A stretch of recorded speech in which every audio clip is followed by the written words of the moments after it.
Le ministère de la guérison par Ellen White. Chapitre 23. L'alimentation et la santé. Notre corps est constitué d'éléments renfermés dans la nourriture que nous absorbons. Nos tissus sont soumis à une usure constante. Le moindre fonctionnement d'un organe produit une détérioration et la réparation s'en effectue grâce à l'alimentation. Chaque organe requiert donc sa part de nutrition. Le cerveau, les os, les muscles, les nerfs exigent chacun la leur. N'est-il pas merveilleux ce procédé par lequel nos aliments sont transformés en sang et ce sang employé à restaurer les tissus usés par le travail? Jour et nuit, inlassablement, il apporte la vie et la force à chaque nerf, à chaque muscle, à chaque tissu. Le choix des aliments. Les meilleurs aliments sont ceux qui fournissent les éléments nécessaires au corps. L'appétit ne saurait à lui seul guider ce choix, car il peut être perverti par de mauvaises habitudes. Il lui arrive souvent de réclamer des aliments qui nuisent à la santé et affaiblissent l'organisme au lieu de le fortifier. On ne peut davantage se fier aux coutumes de la société, car la maladie et la souffrance qui prévalent partout sont dues en grande partie aux erreurs populaires sur la manière de se nourrir. Pour savoir quels sont les meilleurs aliments, il faut étudier le régime donné primitivement par Dieu à l'humanité. Celui qui a créé l'homme et connaît ses besoins avait indiqué à Adam comment il devait se nourrir. Voici, avait-il dit, « Je vous donne toute herbe portant de la semence et qui est à la surface de toute la terre, et tout arbre ayant en lui du fruit d'arbre, et portant de la semence, ce sera votre nourriture. » Chassé d'Éden pour gagner son pain en cultivant un sol maudit, l'homme reçut alors la permission de manger également l'herbe des champs. Les céréales, les fruits, les oléagineux et les légumes sont donc les aliments choisis pour nous par notre Créateur. À l'état naturel ou apprêté d'une manière très simple, ils constituent le régime le plus sain et le plus nourrissant. Ils donnent une force, une endurance et une vigueur physique et intellectuelle qu'une nourriture plus compliquée et plus stimulante ne saurait jamais fournir. Mais tous les aliments sains ne sont pas également bons dans n'importe quelle circonstance. Il faut les choisir, les adapter aux saisons, au climat dans lequel nous vivons et à nos occupations. Des aliments excellents à certaines saisons ou sous certains climats peuvent ne plus convenir dans d'autres conditions. De même, tel aliment qui sera pris avantageusement par ceux qui se livrent à un travail physique pénible ne convient pas aux personnes dont les occupations sont sédentaires ou intellectuelles. Dieu nous a donné une ample variété d'aliments sains, et chacun guidé par l'expérience et le bon sens doit choisir ceux qui s'adaptent le mieux à ses besoins. La nourriture fournit en abondance des fruits, des oléagineux et des céréales, et d'année en année les produits de tous les pays sont mieux répartis grâce aux facilités croissantes de transport. Il en résulte que beaucoup d'aliments considérés autrefois comme coûteux et luxueux sont aujourd'hui à la portée de tous. Tel est en particulier le cas des fruits secs et en conserve. Les fruits oléagineux et leurs dérivés sont de plus en plus employés pour remplacer les aliments carnés. Si on leur adjoint des céréales, des fruits et quelques racines, on obtient un régime sain et nourrissant. On doit veiller cependant à ne pas en consommer une trop grande quantité, et ceux qui les supportent mal en useront avec prudence. Il faut se souvenir aussi que certains d'entre eux sont meilleurs que d'autres. Les amandes sont préférables aux arachides, mais celles-ci, en quantité limitée et employées avec des céréales, sont nourrissantes et digestibles. Convenablement préparées, les olives, comme les noix, remplacent avantageusement le beurre et la viande. Elles contiennent une huile bien préférable à la graisse animale. L'huile d'olive est laxative. Son emploi est favorable aux tuberculeux et peut guérir les estomacs irrités ou ulcérés. Les personnes accoutumées à une nourriture riche et très stimulante ont le goût perverti et ne peuvent au premier abord s'accommoder d'aliments simples. Il faut du temps pour que leur goût redevienne normal et que leur estomac se remette des abus dont il a souffert. Mais en persévérant dans l'emploi d'aliments sains, on finit par les apprécier et on n'y trouve plus de plaisir qu'aux friandises malsaines. L'estomac, exempt de toute inflammation et de tout surmenage, peut alors s'acquitter facilement de sa tâche. Les besoins du corps exigent une quantité suffisante d'aliments sains et nourrissants. Il est possible, avec un peu de prévoyance et de méthode, de se procurer en tout pays ce qui est le plus favorable à la santé. Le blé, le riz, le maïs et l'avoine, ainsi que les haricots, les pois et les lentilles, s'expédient partout. En y ajoutant les fruits du pays ou de l'étranger et les légumes qui croissent dans la localité, on a tout ce qu'il faut pour se passer de viande. Partout où les fruits abondent, on doit en faire une provision pour l'hiver, en les mettant en bocaux ou en les faisant sécher. Les petits fruits tels que les groseilles, les fraises, les framboises et les mûres peuvent être cultivés avantageusement en bien des endroits où ils sont peu employés et où leur culture est négligée. Pour la conservation des fruits, on utilisera les bocaux de préférence aux boîtes de fer blanc. Mais il est indispensable que ces fruits soient de bonne qualité. Employez peu de sucre et cuisez-les juste le temps nécessaire pour assurer leur conservation. Ainsi préparés, ils remplacent très bien les fruits frais. Partout où l'on peut se procurer à des prix modérés des fruits secs, tels que raisins, pruneaux, pommes, poires, pêches et abricots, on trouvera avantageux de les utiliser en abondance dans l'alimentation quotidienne, et pour assurer la santé et la vigueur, ils conviendront parfaitement aux travailleurs. Une grande variété d'aliments au même repas incite à manger trop et expose à l'indigestion. Il n'est pas bon de manger des fruits et des légumes au même repas. Pour ceux qui ont une digestion laborieuse, l'emploi de ces deux catégories d'aliments à la fois peut provoquer un embarras gastrique et rendre difficile tout effort cérébral. Il vaut mieux prendre les fruits à un repas et les légumes à un autre. Variez vos menus. Que l'on ne voit pas sur votre table, repas après repas et jour après jour, les mêmes plats préparés de la même manière. L'organisme est mieux nourri si l'alimentation est variée. Préparation des aliments. S'il ne faut pas manger simplement par gourmandise, on ne doit pas non plus manifester de l'indifférence quant à la qualité des aliments et la manière de les préparer. Si ceux-ci ne sont pas pris avec plaisir, ils sont moins bien assimilés, qu'ils soient donc choisis avec soin et apprêtés intelligemment. La fine farine n'est pas la meilleure. Pour le pain, elle n'est ni saine ni économique. Le pain de fleur de farine manque des éléments nutritifs qui se trouvent dans le pain de farine complète. Il est une cause fréquente de constipation et autres malaises.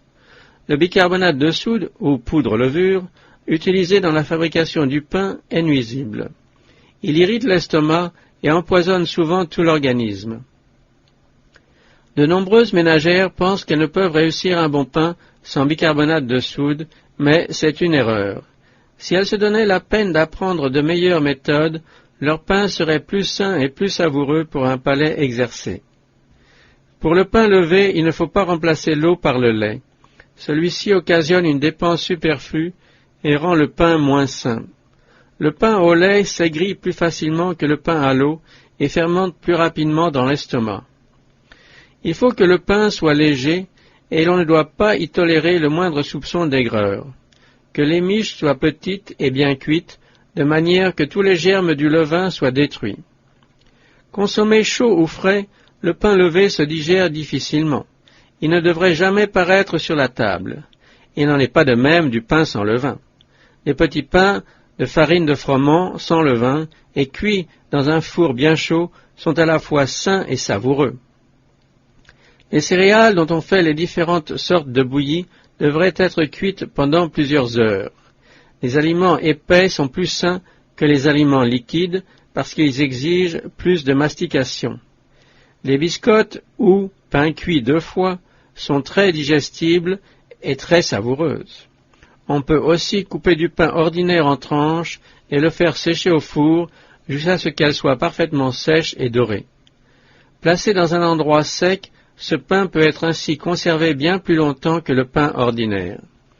Il suffit de le faire chauffer avant de le manger pour qu'il soit aussi frais que s'il venait d'être cuit. On emploie généralement trop de sucre dans l'alimentation.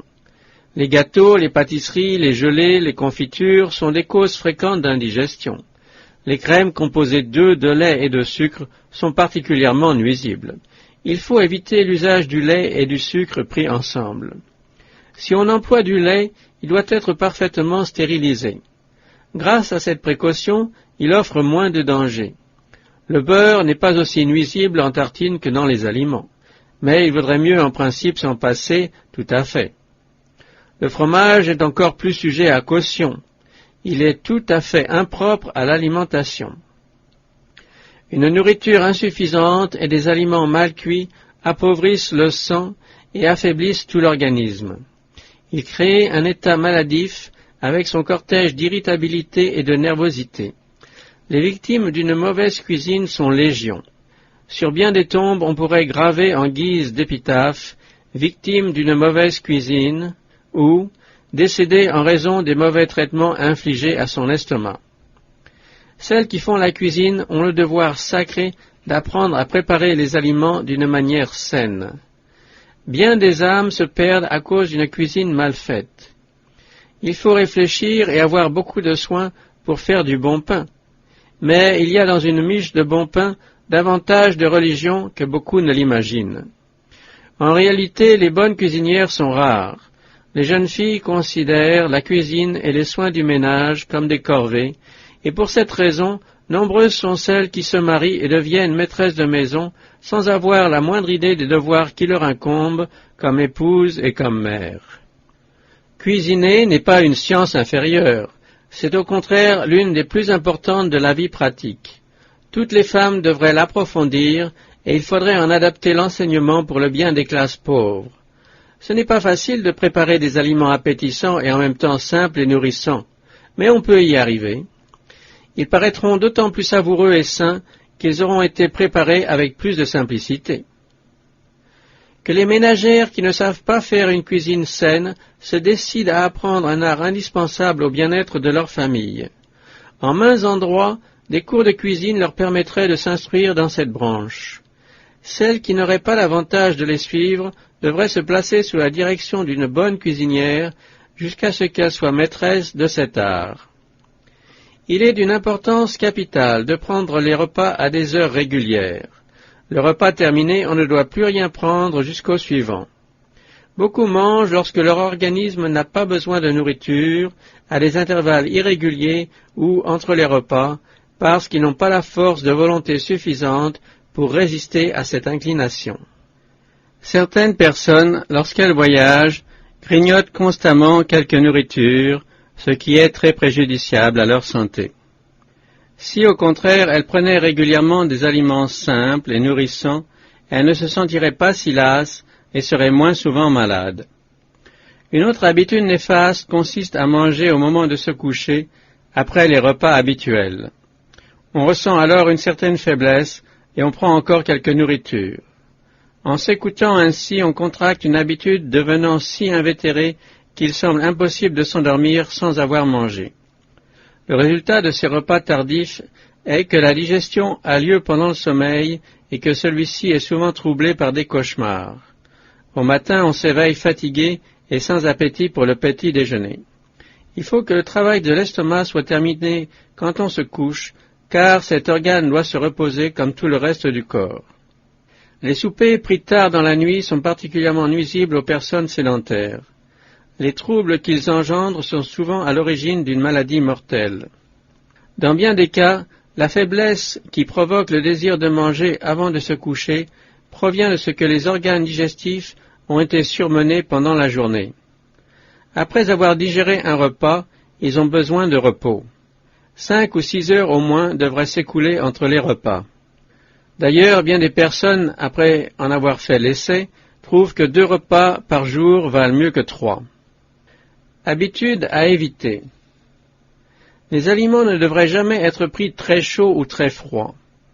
Pris froids, ils fatiguent l'estomac, qui doit les réchauffer avant que la digestion puisse avoir lieu. Les boissons froides sont également mauvaises pour la même raison.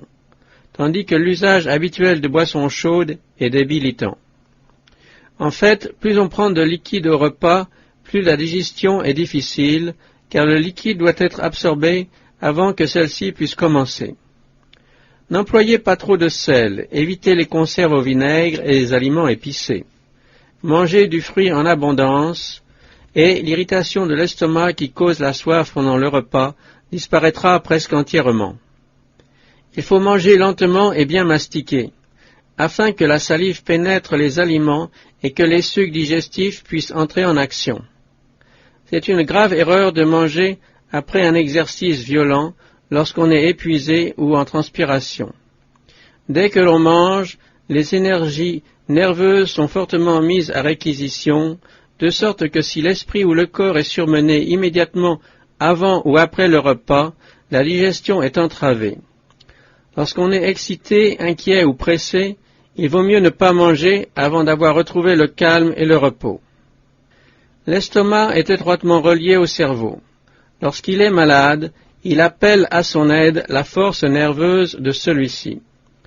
Si ces appels sont trop nombreux, le cerveau se congestionne. C'est pourquoi les travailleurs intellectuels qui manquent d'exercice physique devraient veiller à n'user qu'avec sobriété même des aliments les meilleurs. Pendant les repas, oubliez les soucis et les anxiétés. Ne soyez pas pressés. Mangez tranquillement, avec joie et gratitude envers Dieu pour tous ses bienfaits. Il en est beaucoup qui renoncent à la viande et à d'autres aliments malsains et s'imaginent que, leur nourriture étant simple et saine, ils peuvent satisfaire leur appétit sans restriction. C'est une erreur. Les organes digestifs ne doivent pas être surchargés d'aliments, si bons soient-ils. Ils ne peuvent que partiellement les assimiler. La coutume veut que les plats soient servis les uns après les autres. Ne sachant ce qui va suivre, il arrive qu'on mange à satiété d'un aliment qui n'est peut-être pas celui qui convient le mieux, et, lorsque le dessert tentateur est apporté, on se permet souvent de dépasser les limites. Si tous les plats étaient mis sur la table au commencement du repas, chacun pourrait faire le choix qui lui convient. Le résultat de la suralimentation se fait parfois sentir immédiatement. Mais dans certains cas, il y a absence de sensations douloureuses. Toutefois, les organes digestifs sont affaiblis et les forces physiques minées lentement. Les excès alimentaires encombrent l'organisme et donnent naissance à un état maladif et fébrile. Ils attirent vers l'estomac une quantité anormale de sang, déterminant le refroidissement des extrémités et le surmenage des organes digestifs.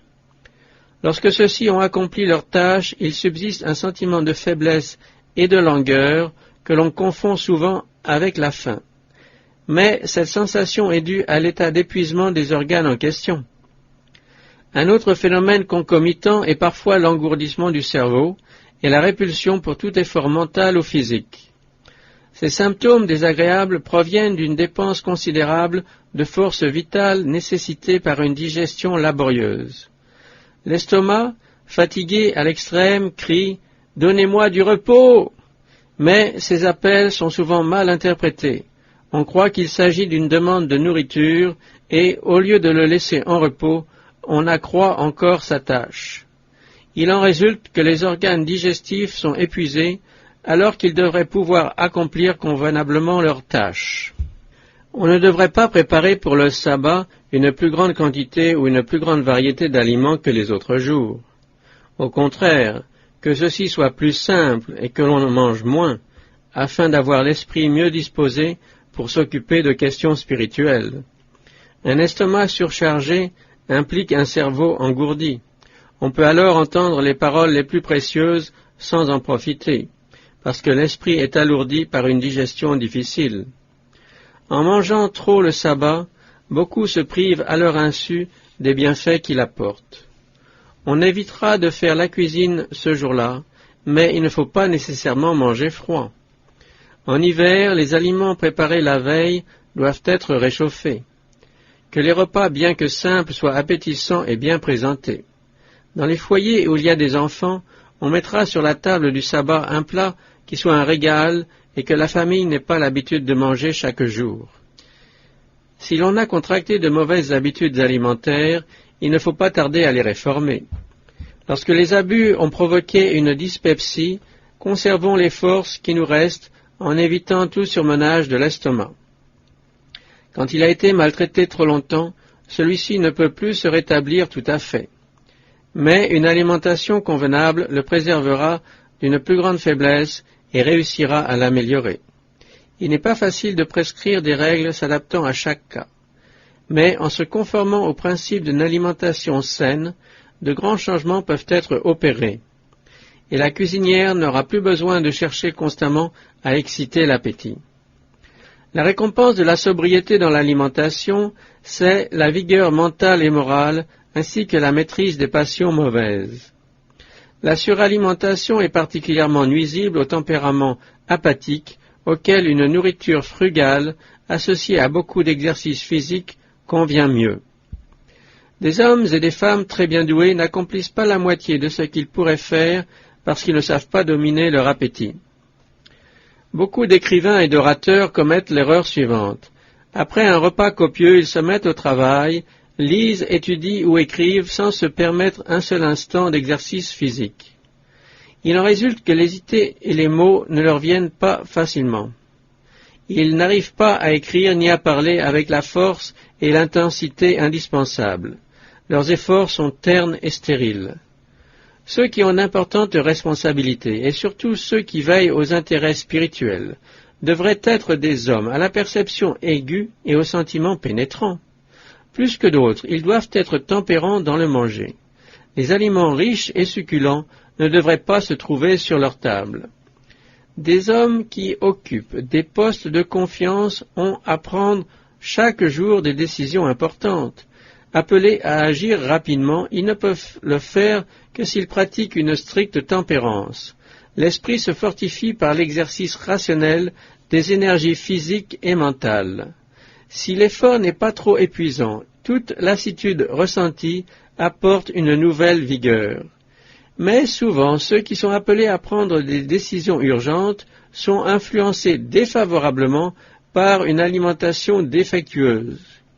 Un estomac malade rend l'esprit confus, indécis, souvent irritable, dur, injuste. Beaucoup d'œuvres qui auraient été pour le monde une bénédiction ont dû être abandonnées, et plus d'une mesure injuste, oppressive et cruelle a été prise à cause d'un état morbide qui était la conséquence de mauvaises habitudes alimentaires. Voici un conseil pour tous ceux qui se livrent à un travail sédentaire et surtout mental. Que ceux qui possèdent suffisamment de courage moral et d'empire sur eux-mêmes en fassent l'essai. À chaque repas, ne prenez que 2 ou 3 sortes d'aliments simples et ne mangez pas plus qu'il ne faut pour apaiser votre faim. Ajoutez à cela chaque jour de l'exercice et voyez si vous ne vous en trouvez pas bien.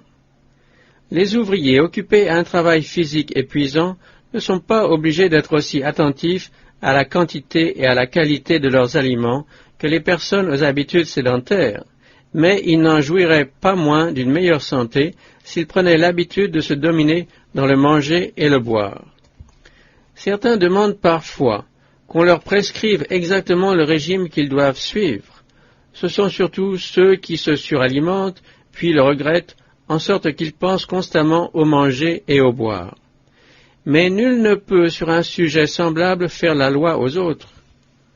Chacun doit utiliser son bon sens et se conformer aux principes de l'hygiène, tout en s'efforçant de se contrôler soi-même. Notre corps appartient au Christ qui l'a racheté. Nous ne sommes pas libres d'en disposer. Tous ceux qui connaissent les lois de la santé doivent comprendre que l'obéissance à ces lois est un devoir impérieux. C'est nous qui subissons la peine de notre désobéissance et c'est nous qui devrons rendre compte à Dieu de nos habitudes et de nos manières d'agir.